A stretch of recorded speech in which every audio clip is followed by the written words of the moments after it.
Hi guys, this is Dhirendra और स्वागत है आप सभी का आपके अपने इस YouTube channel DK classes official में। तो गाइज, आज हम बात करने वाले हैं इंग्लिश ग्रामर के उस महत्वपूर्ण टॉपिक के बारे में जो है हमारा हैज़ बीन टू या फिर हैव बीन टू। तो गाइज, आज हम बात करने वाले हैं हैज़ बीन टू या फिर हैव बीन टू के बारे में। तो फ्रेंड्स, सबसे पहले हम ये जान लेते हैं कि हैज़ बीन टू या फिर हैव बीन टू का यूज कहाँ और कैसे किया जाता है, फिर हम उसे एग्जाम्पल के माध्यम से एक एक करके आसानी से समझेंगे। तो आइए सबसे पहले हम ये जान लेते हैं कि हैज़ बीन टू या फिर हैव बीन का प्रयोग कहाँ किया जाता है। तो फ्रेंड्स, जिस किसी भी सेंटेंस में कहीं जा करके वापस आने की चर्चा होती है, जिस किसी भी सेंटेंस में कहीं जा करके वापस आने की चर्चा होती है और सेंटेंस हमारा प्रेजेंट परफेक्ट टेंस का होता है, तो उन वाक्यों में हम हेल्पिंग वर्ब के रूप में हैज़ बीन टू या फिर हैव बीन टू का यूज करते हैं। एक बार फिर से सुन लेते हैं कि जिस किसी भी सेंटेंस में कहीं जा करके वापस आने की चर्चा होती है और सेंटेंस हमारा प्रेजेंट परफेक्ट का होता है, तो उन वाक्यों में हम हेल्पिंग वर्ब के रूप में हैज़ बीन टू या फिर हैव बीन टू का यूज करते हैं। और इसका जो अनुवाद बनाने का जो फार्मूला होता है वो कुछ इस टाइप से होता है। इसमें सबसे पहले हम सब्जेक्ट लिखते हैं, सब्जेक्ट के बाद फिर हैज़ बीन टू या फिर हैव बीन टू का यूज करते हैं, फिर उसके बाद जो हमारा प्लेस होता है वो प्लेस लिखा जाता है। चलिए एग्जाम्पल के माध्यम से इसे समझ लेते हैं। जैसे मैं दुबई हो आया हूँ, तो मैं दुबई हो आया हूँ मतलब मैं दुबई गया था और होकर चला आया हूँ, मतलब जो हमारा जाने और आने का काम था वो पूरा ख़त्म हो चुका है। तो मैं दुबई हो आया हूँ मतलब मैं दुबई गया था और चला भी आया हूँ। तो इसको हम बनाते हैं। तो सबसे पहले हम सब्जेक्ट लिखते हैं, सब्जेक्ट हमारा मैं बोले तो आई, फिर उसके बाद हैज़ बीन टू या फिर हैव बीन का प्रयोग करेंगे, लेकिन जो हमारा मैं है बहुवचन करता है और बहुवचन करता के साथ हम हैव बीन टू का यूज करते हैं। तो लगा दीजिए हैव बीन टू। फिर उसके बाद प्लेस लिखा जाता है, तो कहाँ होकर चला आया हूँ, दुबई, तो लिख लीजिए दुबई, अर्थात I have been to Dubai, मैं दुबई हो आया हूँ। ठीक, कुछ और देख लेते हैं। जैसे वे घर से हो आए,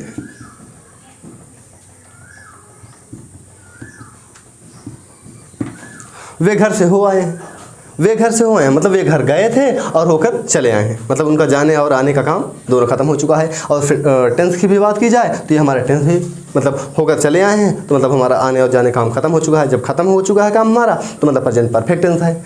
तो इसका भी अनुवादन का यही रूल्स होगा। सबसे पहले हम सब्जेक्ट लिखते हैं, सब्जेक्ट वे बोले तो दे, फिर उसके बाद दे हमारा बहुवचन करता होता है और बहुवचन करता के साथ हम हैव बीन टू का यूज करते हैं। तो लगा दीजिए हैव बीन टू। फिर उसके बाद प्लेस लिखा जाता है, तो कहाँ से होकर चले आए हैं, घर से। तो घर की मीनिंग क्या होती है, होम होती है, तो होम लिख दिए। लेकिन एक बात थोड़ा यहाँ पर ध्यान देने योग्य बात यह है कि होम और देयर के साथ कभी भी टू का यूज नहीं किया जाता है। होम और देयर के साथ कभी भी टू का यूज नहीं किया जाता है, इसलिए हम इसके साथ टू का यूज नहीं करेंगे। अर्थात they have been to home, वे घर से हो आए। ठीक, कुछ और देख लेते हैं। जैसे वाह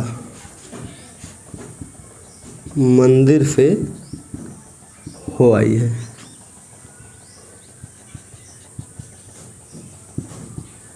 वह मंदिर से हो आई है। अब वह मंदिर से हो आई है मतलब वह मंदिर गई थी और होकर चली भी आई है, मतलब उसका आने जाने का काम खत्म हो चुका है। जब खत्म हो चुका है तो इसको हम बनाते हैं। तो वह मंदिर से हो आई है मतलब कोई स्त्रीलिंग है और स्त्रीलिंग के लिए वाह की मीनिंग सी लिखी जाती है।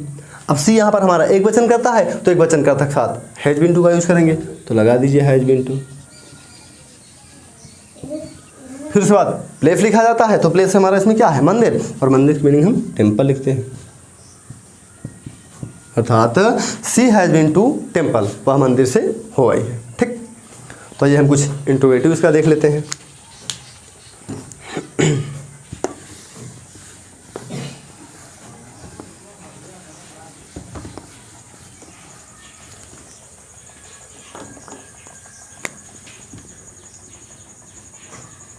तुम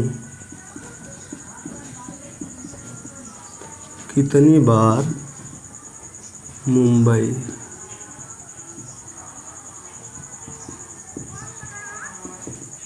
आए हो। तो तुम कितनी बार मुंबई आए हो, तुम कितनी बार मुंबई आए हो, मतलब आए थे और आकर चले भी गए हो, अर्थात तुम कितनी बार मुंबई आए हो, मुंबई आए हो मतलब प्रश्नवाचक है वाक्य। जब प्रश्नवाचक वाक्य है तो प्रश्नवाचक वाक्य में हम क्या करते हैं, सबसे पहले सहायक क्रिया बाहर निकालते हैं। और तो इसमें हमारा जो प्रश्नवाचक शब्द है तुम कितनी बार मुंबई आए हो, तो इसमें हमारा प्रश्नवाचक शब्द है वो कितनी बार है। तो कितनी बार मतलब how many time, how many time, how many time, तो ये हमारा प्रश्नवाचक शब्द है। अब प्रश्नवाचक शब्द तुरंत सहायक क्रिया का यूज करते हैं और सहायक के रूप में हम हैज बीन टू या फिर हैव बीन टू का यूज कर रहे हैं। तो हाउ मेनी टाइम यहाँ पर तुम हमारा बहुवचन करता है और बहुवचन कर्ता के साथ हैव बीन का यूज करेंगे हम, तो हैव। फिर उसके बाद सब्जेक्ट लिखा जाता है, सब्जेक्ट लिख दीजिए। और जो इसमें हमारा जो मेन सहायक क्रिया थी देखिए वो केवल हैज और हैव है, बीन उसके साथ लगा हुआ होता है, तो ये सब्जेक्ट के बाद लिखा जाएगा बीन टू। उसके बाद फिर प्लेस लिखेंगे और प्लेस कौन सा है, मुंबई, तो मुंबई की मीनिंग MUM अर्थात how many times have you been Mumbai, तुम मुंबई कितनी बार आए हो। एक और देख लेते हैं, जैसे क्या तुम अमेरिका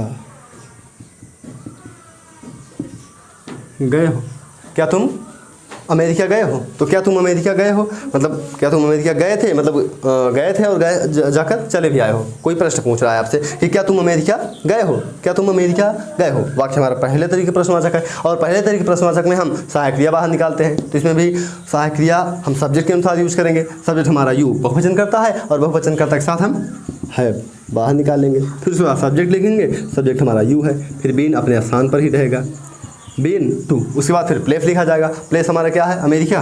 अमेरिका की मीनिंग क्या होती है, AMERICA, अर्थात have you been to America, क्या तुम कभी अमेरिका गए हो। तो इस टाइप का हमारा सेंटेंस बनता है।